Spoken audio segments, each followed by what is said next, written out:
Captain Jake Morrison stood on the bridge of the research ship Harmony's Edge, watching the stars drift past the main screen. 3 months into their deep space survey mission, the crew had fallen into a comfortable routine.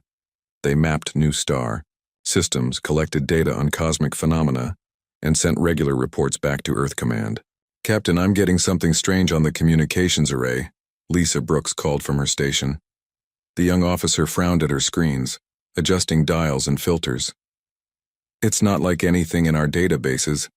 Jake walked over to her station, his boots clicking on the metal deck. "What kind of strange?"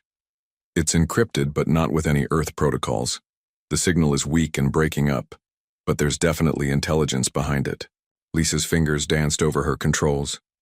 "Sir, I think this might be alien in origin." The bridge fell silent except for the low hum of ship systems. Dr. Elena Rodriguez looked up from her xenobiology station, her dark eyes bright with curiosity. "Are you certain it's not a natural phenomenon?" "Positive," Lisa replied. "The patterns are too complex and structured. Someone or something is trying to communicate." Jake felt his heart rate increase. First contact with alien intelligence was every space explorer's dream, but it also meant enormous responsibility. "Can you decode it?" Danny Kim, the communications specialist, moved to help Lisa. His expertise in signal analysis had saved the mission more than once. "Give me a few minutes, Captain. I might be able to break through some of the encryption." Dr. Rodriguez joined them at the communications station. As the ship's expert on potential alien life, her input would be crucial. "The signal strength suggests the source is far away, possibly several star systems distant. Or the transmitter is damaged," Danny added, working quickly at his console.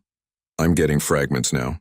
The mathematical constants are universal, so whoever sent this understands basic physics." Jake watched his crew work with growing excitement and concern.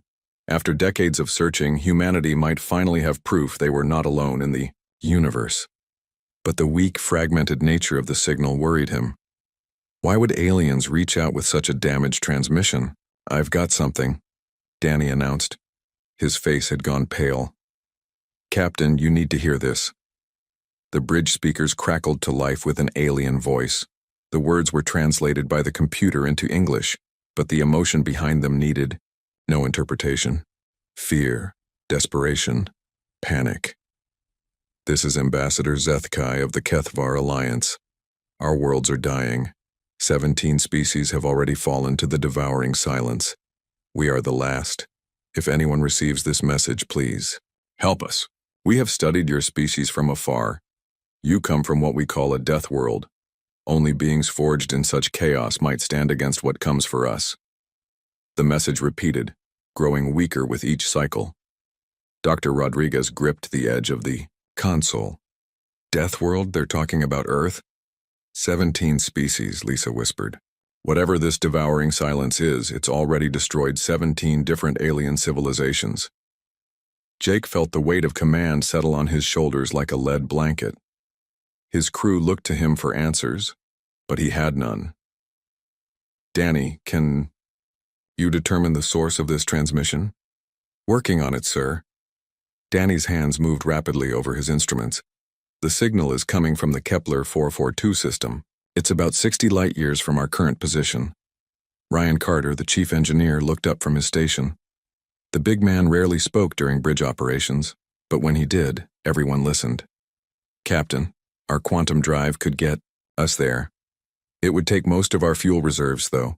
We'd be committed to whatever we found." Maya Johnson, the security chief, stepped forward. Her military background made her naturally cautious about unknown threats. "Sir, we don't know anything about this enemy. 17 species couldn't stop it. What makes these aliens think we can?" Dr. Patrick Wells, the ship's medical officer, had been quietly studying the transmission data. "The stress markers in that voice are consistent with extreme trauma. Whatever they've seen has left deep psychological scars." Jake looked around at his crew. Each face showed different emotions: curiosity, fear, excitement, concern. They were scientists and explorers, not soldiers. But they were also human beings who had heard a cry for help from across the void. They called Earth a death world, Elena said quietly. Most planets that support life are stable, gentle places. Earth is violent by comparison. Earthquakes, hurricanes, ice ages, volcanic eruptions. Maybe that's why they think we can help. We're used to fighting impossible odds. The alien message played again, weaker now. Jake realized they might be hearing the death cry of an entire galactic civilization. Somewhere in the dark between the stars, something was destroying world after world, and the survivors had reached out to humanity as their last hope. Ryan, how long to reach the Kepler 442 system? Jake asked. 18 hours at maximum quantum drive, sir. But like I said, it's a one-way trip with current fuel stores. Maya crossed her arms. Captain, I have to advise against this. We're a research vessel, not a warship. Our weapons are minimal, designed for asteroid clearing and emergency defense. If this devouring silence destroyed 17 civilizations, what can we possibly do? Jake understood her concerns, but the desperate alien voice echoed in his mind. They had called specifically for help from humans, believing that something about Earth's hostile environment had created a species capable of facing the impossible. Set course for Kepler 442, Jake ordered. Maximum speed. The crew moved quickly to their stations. Ryan began preparing the quantum drive while Danny continued monitoring the alien signal. Dr. Rodriguez started reviewing everything in their databases about hostile environments and human adaptation. As the Harmony's Edge changed course toward an unknown enemy, Jake wondered if he was leading his crew to their deaths or toward humanity's greatest moment. The stars ahead offered no answers, only darkness and the fading cry for help from beings who saw humans as their final chance for survival. The ship jumped to quantum speed, carrying 37 human souls toward a confrontation that would test everything they believed about courage, sacrifice, and what it meant to be human in an uncaring universe. The Harmony's Edge dropped out of quantum space at the edge of the Kepler 442 system. What Jake Morrison saw on the main screen made his stomach turn cold. Where star charts showed 3 inhabited planets, only scorched husks remained. The surfaces were black and cracked as if someone had drained all life and energy from entire worlds. My God, Dr. Rodriguez whispered from her station. What could do this? Lisa Brooks worked frantically at her communications array. I'm detecting a ship, Captain. Small craft badly damaged. They're transmitting the same distress signal. Put us on an intercept course, Jake ordered. Ryan, scan that vessel. I want to know what we're dealing with. The damaged alien ship looked like a work of art made from living crystal. Its hull was transparent in places, revealing internal structures that pulsed with faint blue light. But deep cracks ran through the crystal, and several sections had gone completely dark. They're requesting permission to come aboard, Danny Kim reported. The translation software is having trouble with their language, but the intent is clear. Jake made a quick decision. Bring them to Docking Bay 2. Maya, I want security teams standing by, but keep weapons holstered. Dr. Wells, prepare the medical bay for possible alien injuries. 20 minutes later, Jake stood in the docking bay watching history unfold. The alien who emerged from the crystal ship was tall and graceful, with skin that seemed to be made of living diamond. Patterns of light moved beneath the surface, creating what Jake realized was probably their form of communication. I am Ambassador Zethkai, the alien said through a translation device. You came. We did not dare hope that anyone would answer our call. Dr. Rodriguez stepped forward, her scientific curiosity overcoming her caution. We received your message. You mentioned 17 species that have fallen. Can you tell us what happened? Zethkai's form dimmed noticeably. The devouring silence came to our sector 3 cycles ago. It is not a weapon or a creature as you might understand. It is entropy itself given form. It consumes not just life but the very concept of existence. Jake felt a chill run down his spine. How do you fight something like that? You do not fight it. You run or you die. Zethkai's light patterns shifted to what looked like deep sadness. We tried everything. Our most powerful weapons pass through it without effect. Our shields fail instantly. It does not destroy matter so much as make it forget how to exist. Ryan Carter frowned at his scanner readings. Ambassador, your ship's power systems are unlike anything we've seen. How advanced is your technology compared to ours? Far beyond yours in most ways, Zethkai admitted without arrogance. We have had space travel for millennia. We can manipulate gravity, bend space-time, create matter from energy. Yet none of it matters against this enemy. Dr. Wells stepped forward with his medical scanner. May I? We'd like to understand your biology to better assist you.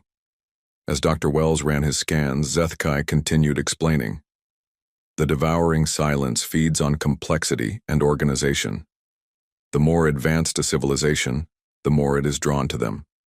It corrupts our shared consciousness. Networks, turning our greatest strength into vulnerability. Amy Foster, the ship's navigator, looked up from her charts. You said you studied our species. How? We have observed Earth for some time.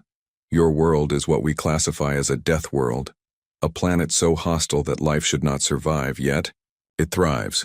Your species evolved in constant struggle against impossible odds. This has given you something we lack. Which is? Jake asked. Chaos, Zethkai replied. Your minds are adapted to disorder, to finding solutions in madness. Our species seeks harmony and balance. When faced with pure entropy, we cannot adapt. But you, the aliens' light patterns shifted to something like hope. You already live in controlled chaos. It is your natural state. Lisa received another transmission and paled. Captain, I'm picking up reports from deeper in the system. The devouring silence has appeared near the last inhabited world. On the main screen, a new image appeared. Commander Velthara, another Kethvar, looked exhausted and desperate. The crystal formations on her body had turned dark in several places. Ambassador Zethkai, you must evacuate immediately. It has found Keth Prime. We estimate 48 hours before total consumption begins. Jake studied the tactical display Amy had created. The enemy's path of destruction followed a clear pattern, moving from the most populated worlds toward smaller colonies. It's drawn to large concentrations of life and consciousness, he realized. Yes, Zethkai confirmed. It seeks the most complex patterns to unravel first. Keth Prime holds our last 10 million survivors. Dr. Rodriguez was reviewing the data they had collected. Your people share a collective consciousness network. That would create exactly the kind of organized complexity this entity feeds on. We cannot simply disconnect from the network, Zethkai explained. It is how we coordinate, how we think as a species. Without it, we are lost. Maya Johnson had been studying the tactical reports. These battle records show your fleets engaging the entity directly. Every conventional attack failed completely. We tried quantum torpedoes, gravitational weapons, even deliberate stellar collapse. Nothing damaged it. The devouring silence simply absorbed our attacks and grew stronger. Danny Kim looked up from his analysis of the alien communications. Captain, their distress signal is getting weaker. I think we're losing contact with their main fleet. Jake felt the weight of impossible responsibility. Humanity had answered an alien cry for help. But what could they possibly do against an enemy that had consumed 17 advanced civilizations? Why us? He asked Zethkai directly. What exactly do you think humans can do that your people cannot? The aliens' light patterns shifted to something complex and hard to read. Your species survived by breaking rules, by finding solutions in places where logic says no solutions exist. You weaponize disorder itself. On your world, the impossible happens daily and you adapt. Dr. Wells finished his medical scans and showed the results to Elena. Their biology is fascinating. They're essentially living crystal matrices with quantum-level consciousness integration, much more complex than human neural networks, which makes them perfect targets, Elena realized. The more organized and complex they are, the easier it is for this devouring silence to consume them. Ryan was studying the power readings from the Kethvar ship. Their technology is incredible, but it's all based on perfect order and harmonic resonance. Everything works in precise balance. Jake began to understand. And humans? Humans are messy, Maya said with a slight smile. Our technology is held together with determination and luck as much as engineering.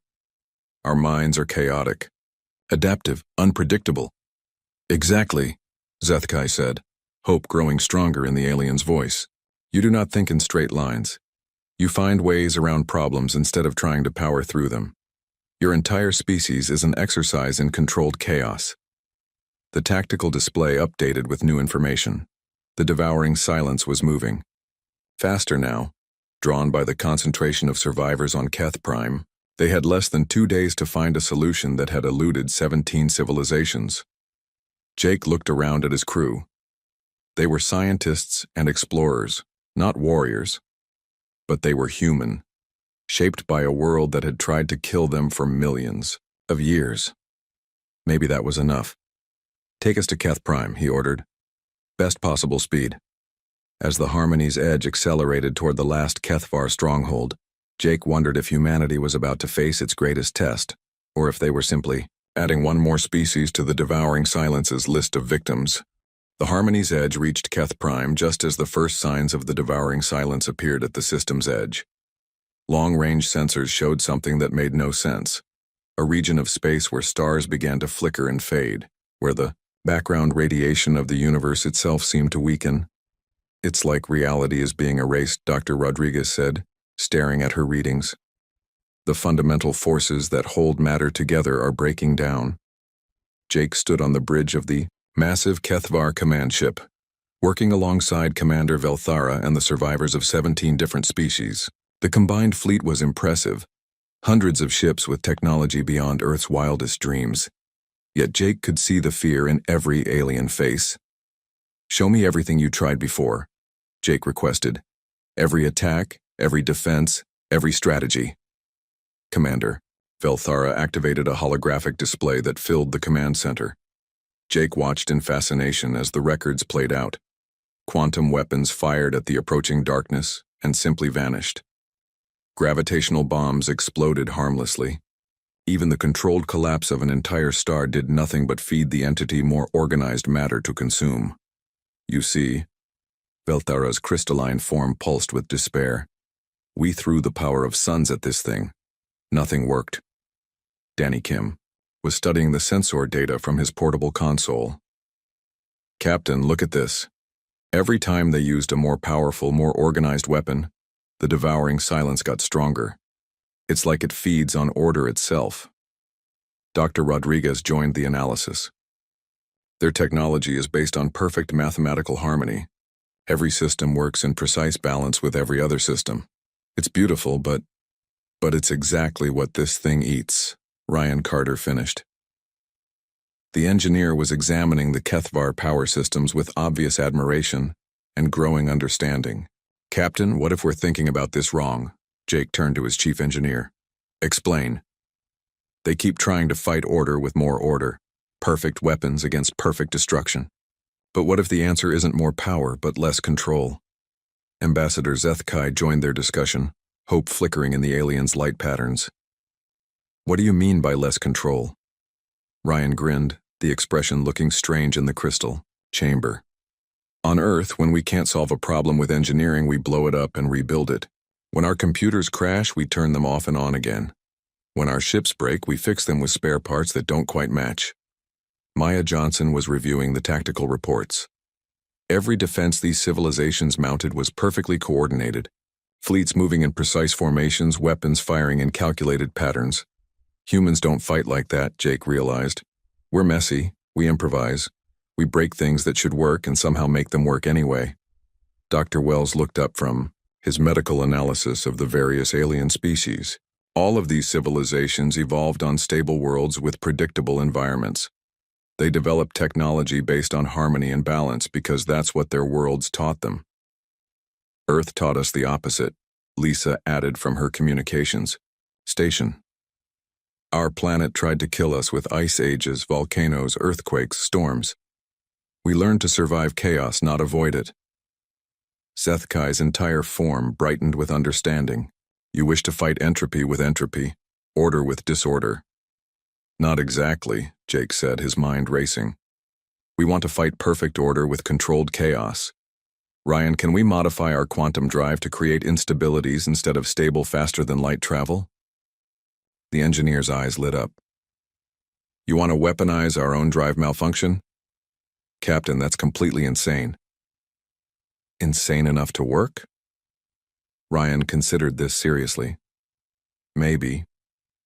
If we overload the quantum matrix, we could create cascading instabilities. Instead of one stable ship, we'd exist in multiple quantum states simultaneously. Dr. Rodriguez caught on quickly.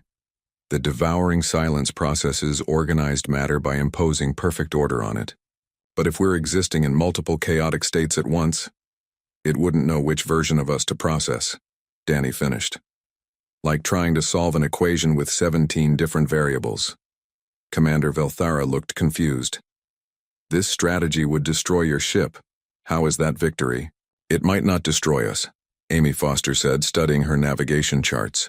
If we can exist in controlled quantum chaos, we might be able to move through the entity without being consumed. Maya was working out the tactical implications.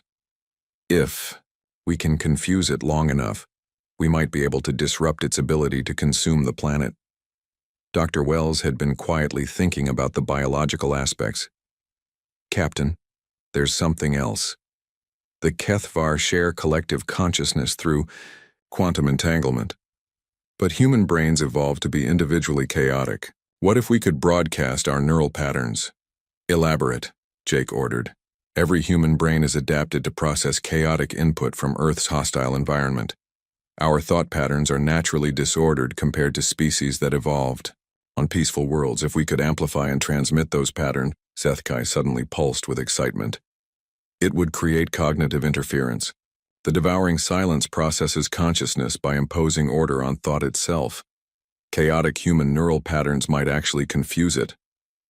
Ryan was already working on the technical details.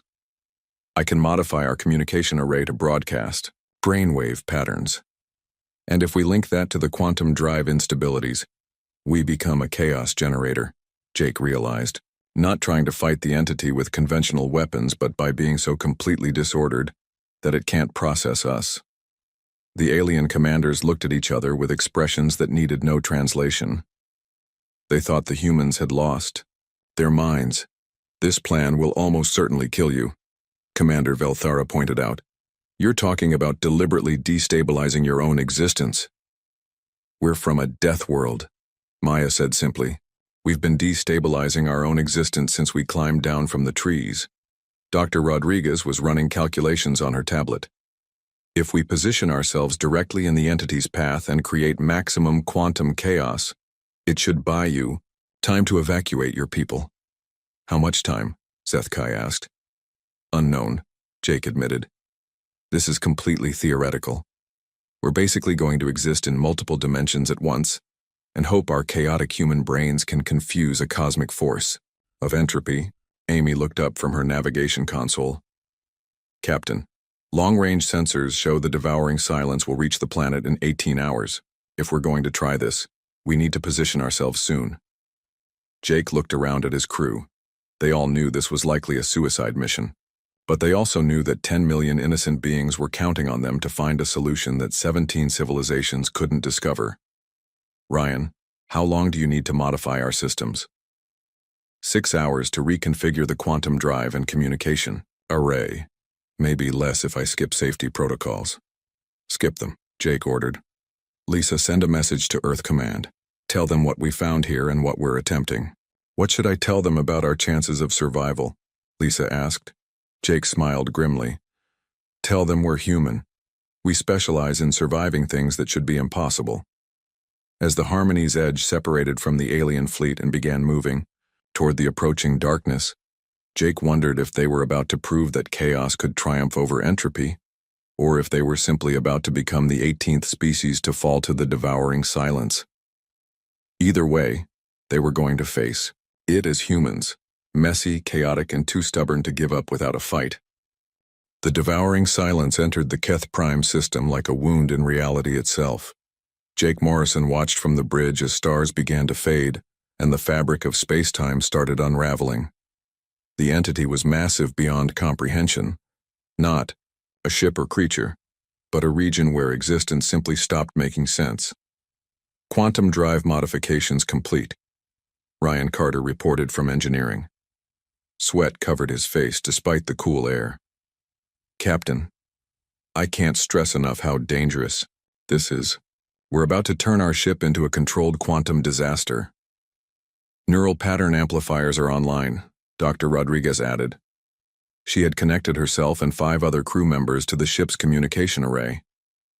We're broadcasting the chaotic thought patterns of Deathworld survivors directly into space. The Harmony's edge moved steadily toward the approaching darkness. Behind them, the Kethvar evacuation fleet worked desperately to load the last survivors from the planet. They had, perhaps 2 hours before the devouring silence reached Keth Prime. Contact in 30 minutes, Amy Foster announced from navigation. Her voice was steady, but Jake could see her hands shaking slightly. The entity is moving faster now. It's drawn to the concentration of life on the planet. Danny Kim monitored communications from the evacuation fleet. The Kethvar ships are reporting system failures as the entity gets closer. Their organized technology is breaking down just from proximity. But our systems are holding, Lisa Brooks noted with surprise. Whatever this chaos field we're generating is, it's protecting us. Jake studied the tactical display. The devouring silence appeared as a growing sphere of nothingness, consuming light itself as it advanced. At its edges, space flickered between existence and void. Beginning quantum destabilization, Ryan announced. Everyone hold on to something. The ship shuddered as the quantum drive began operating in ways it was never designed for. Instead of creating a stable, faster-than-light bubble, it started generating cascading instabilities. The Harmony's edge began existing in 17 different quantum states simultaneously. Jake felt a strange sensation, as if he was standing in 17 different places at once. The bridge flickered between multiple versions of itself, some with different crew positions, others with slightly altered equipment configurations. Neural pattern broadcast at maximum strength, Dr. Rodriguez reported. Her voice seemed to come from multiple directions. I can feel my thoughts scattering across dimensional barriers. This is what controlled madness must feel like. The devouring silence suddenly slowed as it encountered their chaos field. For the first time in recorded galactic history, the entity showed signs of confusion. Its perfect advance became erratic, as if it couldn't determine what exactly it was trying to consume. It's working, Maya Johnson said, her voice filled with amazement. The thing doesn't know how to process us. On the main screen, they could see the entity's reaction. The smooth, terrible advance faltered. Tendrils of nothingness reached toward their ship, then withdrew as if burned by contact with their quantum chaos. Amplifying the effect, Ryan called, out. He was now existing in at least 20 different states, his image flickering like a broken hologram. Pushing quantum instability to maximum. The ship groaned under the stress of existing in multiple dimensions. Hull plates phased in, and, out of reality, the artificial gravity failed in some sections while doubling in others, but somehow they held together through sheer human stubbornness. Dr. Wells coordinated the neural broadcast from sickbay. Brain patterns are stable across all quantum states. The chaos is self-sustaining now. We've created a feedback loop of controlled disorder. The devouring silence recoiled further, its advance stopping completely. Jake could see confusion in the way it moved. Tentative probes instead of confident consumption. Their chaotic existence was like a puzzle it couldn't solve. Evacuation fleet reports successful loading, Danny announced. All Kethvar survivors are aboard their ships. Tell them to get clear, Jake ordered. As far from both us and that thing as possible. As the alien fleet retreated to minimum safe distance, the confrontation between order and chaos reached its climax. The devouring silence, faced with something it couldn't process, began to change tactics. Instead of trying to consume them, it started to impose perfect order on the space around them. It's trying to stabilize us, Amy realized. Force us back into a single quantum state so it can consume us normally. Not happening, Ryan growled, pushing the quantum drive even harder. I'm not letting some cosmic bully tell us how to exist.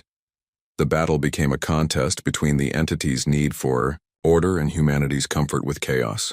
Every time the devouring silence tried to force them into a stable state, the crew pushed deeper into quantum madness. Lisa was monitoring communications across multiple dimensions simultaneously. "I'm picking up something strange. The entity is broadcasting some kind of signal." "What kind of signal?" Jake asked. "It's like confusion, frustration. I think it's trying to understand what we are." Dr. Rodriguez laughed, the sound coming from 17 different versions of herself. "It's never encountered anything like us, a species that weaponizes its own disorder." The strain was enormous. Jake could feel his consciousness stretching. Across multiple realities, his thoughts scattered but somehow still coherent.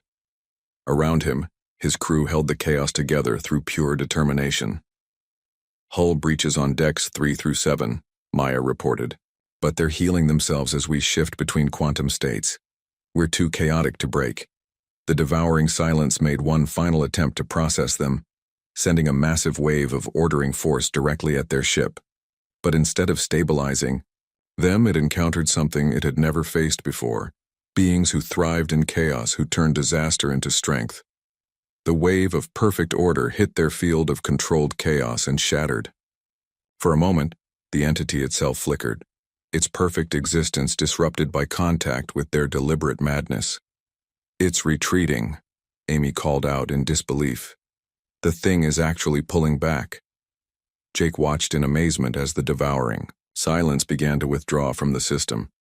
Not destroyed, but confused and frustrated by its inability to process chaotic human existence. "We did it," Dr. Wells said, his voice filled with wonder. "We actually confused a cosmic force into giving up, but victory came at a cost. The quantum instabilities were tearing the ship apart on a molecular level. They existed in too many states simultaneously, held together only by the crew's determination to survive." "Ryan, can you stabilize us?" Jake asked. "Working on it, Captain. But we might not be the same when we come back together." The Harmony's Edge began the delicate process of collapsing back into a single quantum state. As they did, Jake realized they had done something unprecedented in galactic history. They had faced pure entropy, and not only survived, but forced it to retreat. The question now was whether they could return to normal reality without losing themselves in the process. The Harmony's Edge drifted in space, caught between 17 different realities and none of them. Captain Jake Morrison felt his consciousness scattered across multiple dimensions, each version of himself experiencing slightly different versions of victory and defeat. "Status report," he managed to say, though his voice echoed strangely as it came from multiple quantum states. "The devouring silence has withdrawn completely from the system," Amy Foster reported.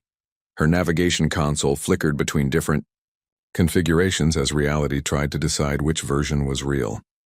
Long-range sensors show it retreating toward the galactic rim.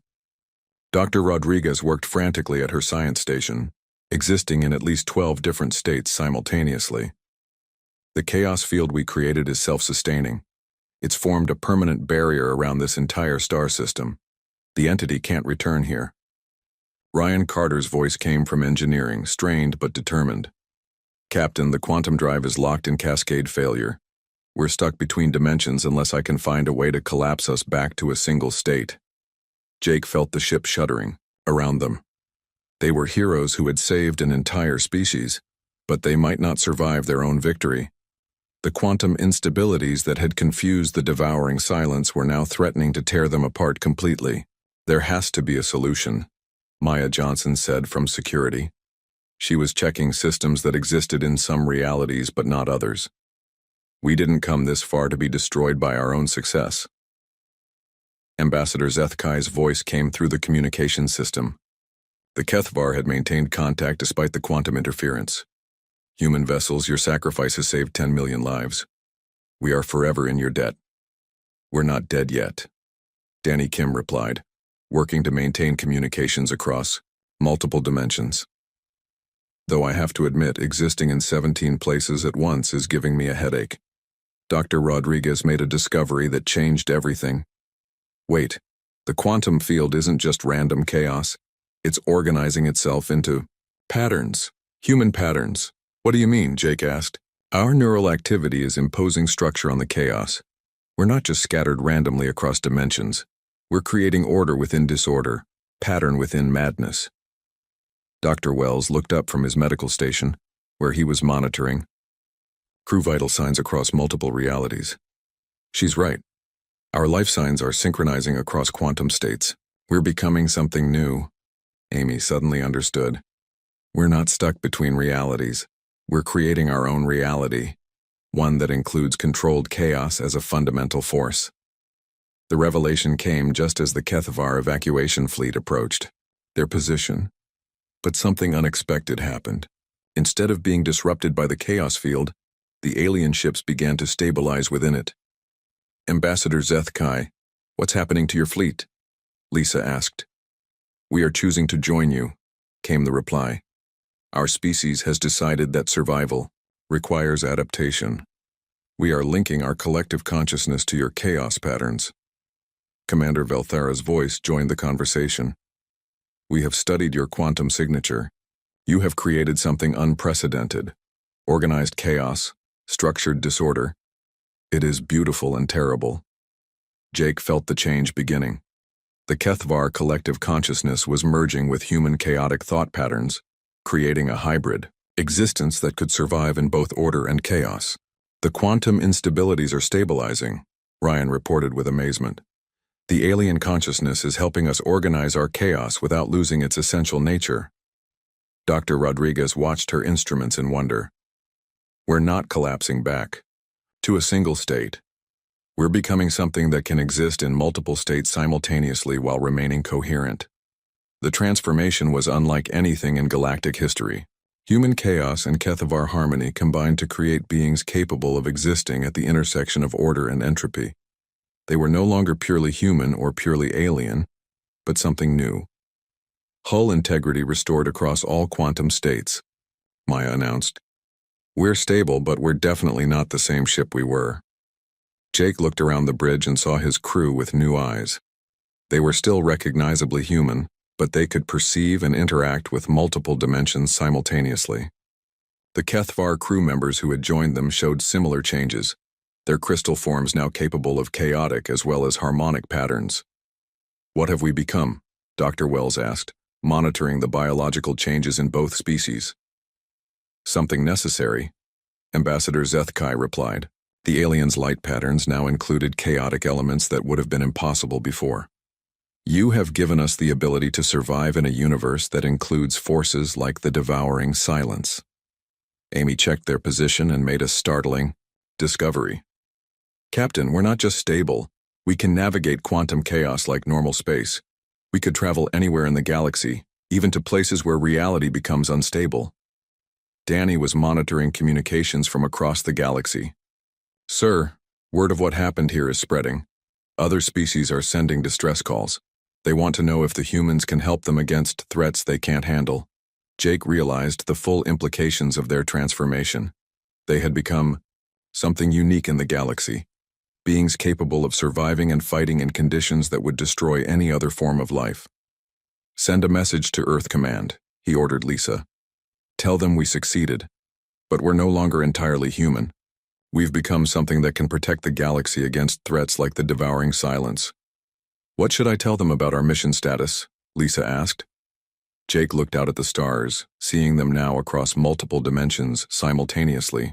In the distance, the devouring silence was retreating, confused and frustrated by its encounter with organized chaos. Tell them the mission has evolved. We're not just explorers anymore, we're guardians. Dr. Rodriguez was analyzing the quantum patterns they had created. This barrier we've established around the system isn't just defensive, it's broadcasting. Our chaos signature across subspace. Other entities like the devouring silence will know there's something here they can't process. A warning, Maya realized. Stay away from the Deathworld survivors and their allies. Commander Velthara spoke for her people. The Kethvar Alliance chooses to bind our fate to humanity's. Together we can face threats that neither species could handle alone. As the combined human-alien fleet began moving toward the next crisis, point that Danny had detected, Jake felt a deep satisfaction. They had answered an alien cry for help and discovered something profound about both species. The Harmony's Edge was no longer just a research vessel. It had become the flagship of an alliance between chaos and order, between human adaptability and alien wisdom. Together, they would face whatever impossible threats the universe could create. In the depths of space, other cosmic horrors sensed the new presence and began to reconsider their plans. The galaxy now had defenders who specialized in surviving the impossible and turning disaster into victory. Jake Morrison smiled as he gave the order to engage their new quantum drive system. Set course for the next impossible situation. Let's see what other cosmic bullies need to learn about human stubbornness. The ship jumped to quantum chaos speed, carrying its hybrid crew toward humanity's new role as the galaxy's guardians against entropy itself.